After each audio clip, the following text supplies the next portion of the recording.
Boa noite. Nos últimos 2 dias, o governo federal liberou quase 2 bilhões de reais em emendas parlamentares por conta da reforma da Previdência. O retorno foi maior que o esperado. O texto base foi aprovado com 71 votos acima do mínimo necessário. Mas a economia esperada de cerca de 900 bilhões de reais em 10 anos está sob risco.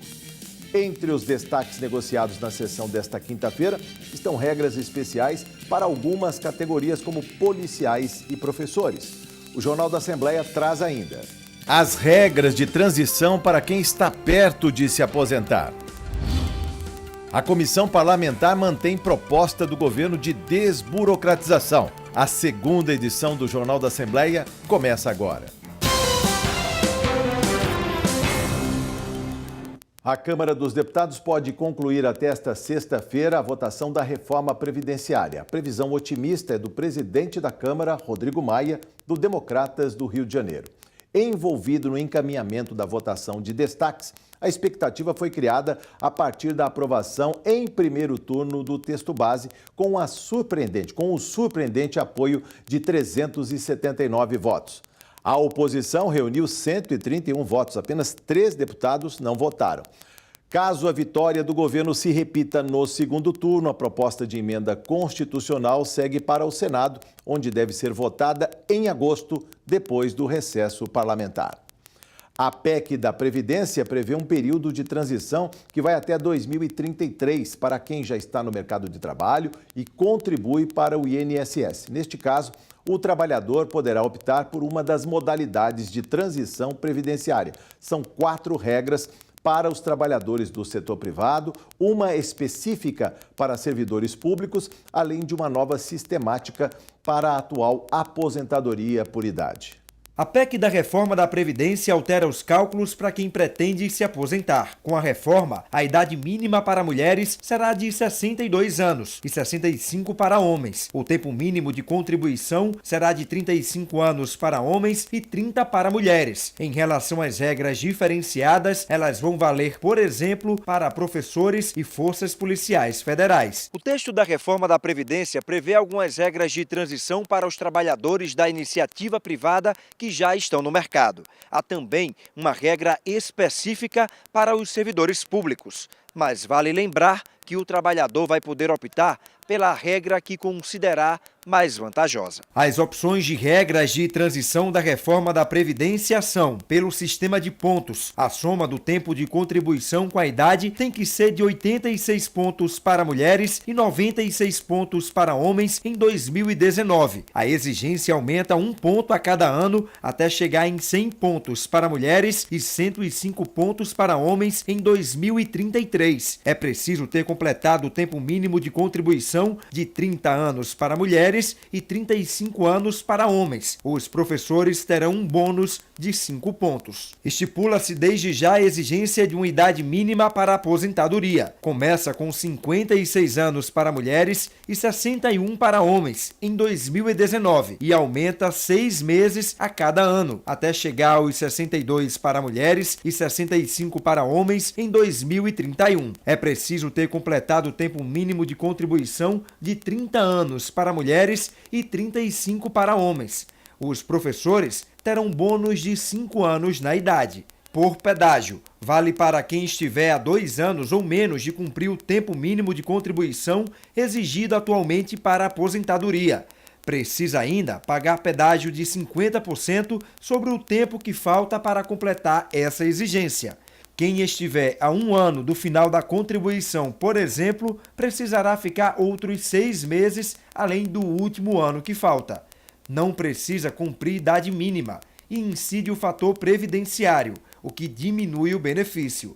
A exigência de idade para mulheres passará de 60 anos para 62 entre 2019 e 2023. A dos homens será mantida em 65. O trabalhador que já tiver a idade mínima, mas já tiver 32 anos de contribuição quando a PEC entrar em vigor, terá que trabalhar os 3 anos que faltam para completar os 35 anos, mais 3 anos de pedágio. Para servidores públicos, Com a reforma, eles vão precisar completar a idade mínima, que começa em 56 anos para mulheres e 61 para homens em 2019.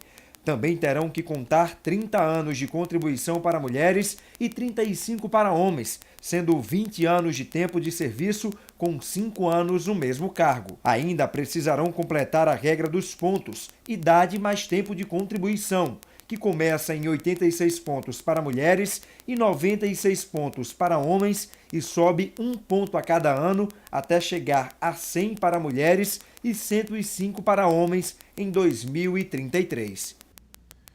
E para entender um pouco mais do impacto da reforma da Previdência sobre as finanças pessoais e domésticas, eu recebo aqui no estúdio da TV Alesp, do Jornal da Assembleia, segunda edição, Cíntia Sena, que é educadora financeira do DISOP. Muito obrigado por dizer sim ao nosso convite. Cíntia, o que falar da reforma da Previdência, principalmente para aqueles que estão ali com quase o tempo de contribuição ou de idade mínima para a aposentadoria? Para quem já está aposentado, nada muda.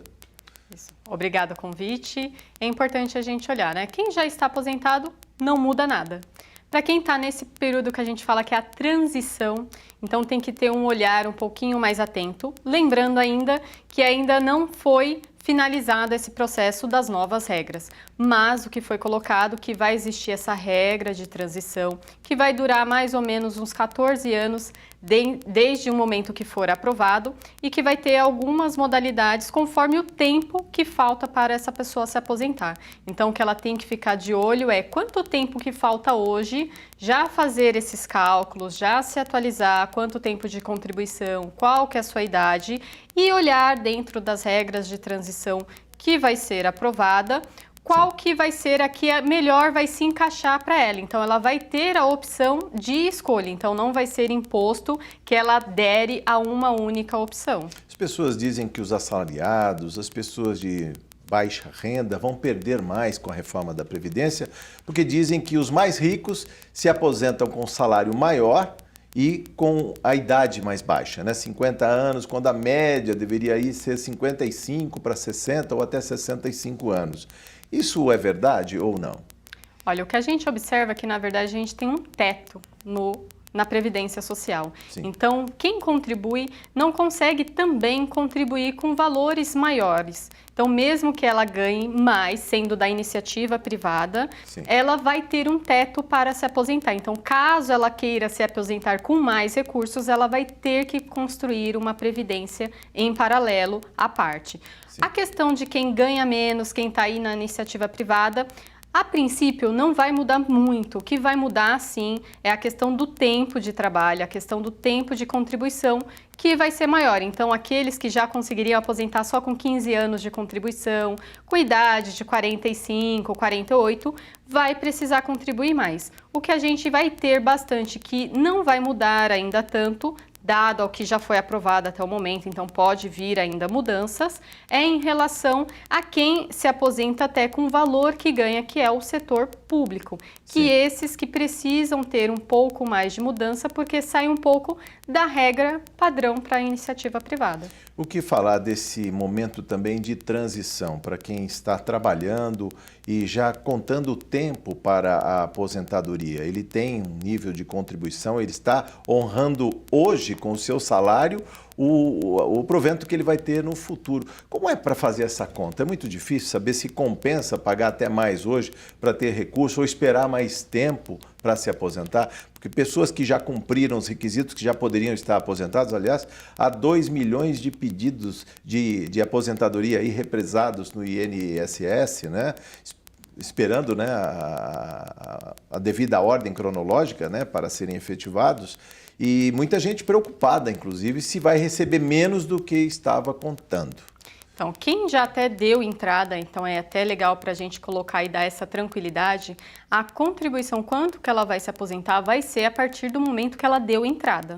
Então, não vai ser quando efetivamente for aprovado. Então, vai contar todo esse tempo do momento inicial. Então, isso é legal para a gente dar essa tranquilidade para as pessoas que dão entrada, mesmo que demore esse processo. Sim. E para quem está nessa regra de transição, o que ela tem que olhar? Quais são as regras que existem hoje?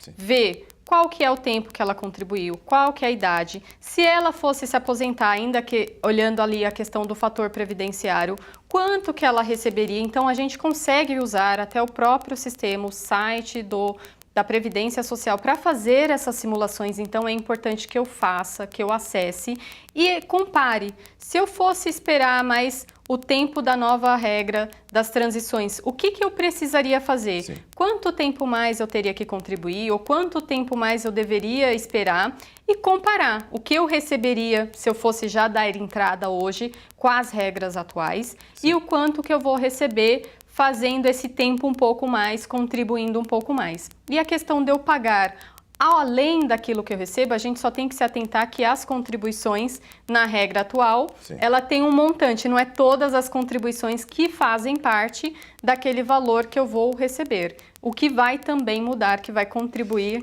mais valores. Por que dessa mudança, inclusive? Porque antes eram desprezadas, né, as 20% menores. Para o cálculo, só as 80% maiores. Agora se dilui ao longo do tempo, 100% de contribuição. Portanto, não adianta ficar contribuindo no máximo já pronto para se aposentar, né? É o tempo. Porque o que vai ter hoje é que todas as minhas contribuições, desde o meu primeiro emprego, que eu ganhava às vezes um salário mínimo ou até menos, dependendo se eu fui um jovem aprendiz, um estagiário e contribuía com o INSS, até a minha maior contribuição. Então, não necessariamente eu fazer aportes maiores vai me garantir um retorno, um benefício maior. Quem tem tempo tem tempo de trabalho, mas não de contribuição, né? A gente tem, na verdade, um mercado, muitas pessoas que estavam à margem da carteira de trabalho, que trabalham, mas não contribuíam para o INSS. Vale a pena a pessoa, por exemplo, subscrever essa dívida, pagar essa dívida, ou dentro da educação financeira seria melhor fazer uma poupança, um pecúlio, uma poupança privada, do que dispor desse dinheiro com o INSS? Eu já visto que ele vai ter que esperar um tempo maior, muito maior agora, pagar um pedágio caso ele tenha um tempo ainda de espera para a aposentadoria. Como ficaria para quem tem até algum recurso na mão, Cíntia? Olha, quem tem recurso, que é interessante, aí precisa ver como que está o hábito dela de poupar, é importante que ela tenha isso e que ela faça, sim, as contribuições do tempo que falte. Daqui para frente, eu acho que não há necessidade de fazer essa cobrança, né, esse pagamento retroativo, até porque vai ter multa, juros, se eu fizer isso, e construir, sim, em paralelo, onde eu consiga enxergar esse retorno, esse rendimento, que vai até me ajudar a equilibrar e equalizar o montante que eu vou receber lá na frente, que mesmo fazendo essas contribuições, ainda eu não vou saber exatamente esse valor. Então, se eu já tenho um recurso, utilizo ele para fazer essa construção em paralelo. E as pessoas que, de alguma maneira, até se precipitaram ao saber que haveria a reforma que está sendo propalada desde o governo Temer, aí, só agora conseguiu passar em primeiro turno na Câmara dos Deputados, e pensou e entrou com pedido de aposentadoria. Eu digo isso porque a pessoa estava trabalhando e, de repente, ele perdeu o emprego. Então, ele antecipou o processo de aposentadoria por absoluta falta de vagas no mercado de trabalho. Ele não sabe, então ele procura a aposentadoria. O que fazer nessa pessoa que poderia trabalhar, ter mais tempo de trabalho, ou ele pode, sei lá, ficar esperando a aposentadoria e, se aparecer um trabalho, tentar conciliar, né? Existia, não tem mais a questão, né, que da falou desaposentação, então isso até caiu. O que a gente tem que ficar de olho é se eu já me aposentei, seja porque eu não tinha mais renda e foi uma forma de eu gerar essa renda, ou porque pela pressão, pelas situações do que estava acontecendo, eu já fiz e mesmo assim eu acabei não pegando integral, peguei um valor menor. Se eu for continuar trabalhando, construir essa minha aposentadoria ou esse meu complemento. Sim. Então, esse que é o importante que a gente pode fazer nesse paralelo. E olhar, né, sempre atento, porque mesmo eu aposentado, se eu voltar para o mercado de trabalho, se eu trabalhar, eu vou continuar contribuindo com o INSS. Então, pode ser, então a gente ainda não sabe quais vão ser as regras, quais vão ser mudanças que pode vir para essas pessoas que já são aposentados e que são obrigados a contribuir. Então, é para que a gente observe aguarde essas informações para que mais para frente a gente vê se existe alguma saída, existe algum recurso que a gente pode sim pleitear. Principalmente não se endivide, já contando com o dinheiro da aposentadoria, que pode demorar, né? Com Aliás, certeza, como educadora financeira, conte. essa sempre é a cautela, né? Sempre tem a sua própria reserva, né? O que a gente fala, construa a sua reserva e o que vier é lucro. Sim. No caso ainda da aposentadoria, com tantas mudanças aí que se fala, há uma preocupação porque o mercado de trabalho está deprimido, a economia aí com tantos milhões de pessoas desempregadas, subempregadas, vivendo de bicos. O que falar em aposentadoria, uma aposentadoria regular, que é o que todos queriam ao final de uma grande jornada de trabalho de 30, 35 anos de contribuição, 65 anos de idade, pelo menos. Todos não queriam um terreno sólido para poder cultivar a sua velhice, a terceira idade? Esse é o sonho ideal, né, de todos e que a gente terceiriza para o nosso governo, que a gente terceiriza para a iniciativa pública, que ele faça isso por nós. Então, o que a gente tem que pensar é que existe esse programa, que hoje a Previdência, ela não é uma Previdência em si, ela é um seguro, então a gente tem que se atentar a isso, que aquilo que eu estou contribuindo não está construindo o meu patrimônio lá no futuro, ele está servindo para pagar para quem está aposentado hoje. Sim. Então, essa tranquilidade, mesmo que esse cenário, a gente tem pessoas desempregadas, tem pessoas que a renda não é certa, não tem um registro, mesmo tendo uma renda. Então, o que eu posso ir fazendo em paralelo? Porque a questão que aconteceu recente também é a reforma trabalhista. Sim. Então, cada vez mais a gente vai ter pessoas trabalhando sem estar no regime CLT, a partir de questões do MEI, a partir de outras modalidades, e vai fazer com que também esse cenário dessa tranquilidade, mesmo no mercado de trabalho, a gente não encontre. Então, cada um, a gente fala, né, tem que se tornar empreendedor das suas horas, do seu tempo e todo o recurso que for recebendo, começar a canalizar parte dele para essa construção desse futuro, desse chão tranquilo que a gente pode fazer. É possível, o que a gente precisa é ter esse foco e construir, ter essa disciplina, assim como a gente é obrigado a recolher os nossos impostos, ao nosso INSS, que a gente também se obrigue a construir e não depender. O que vier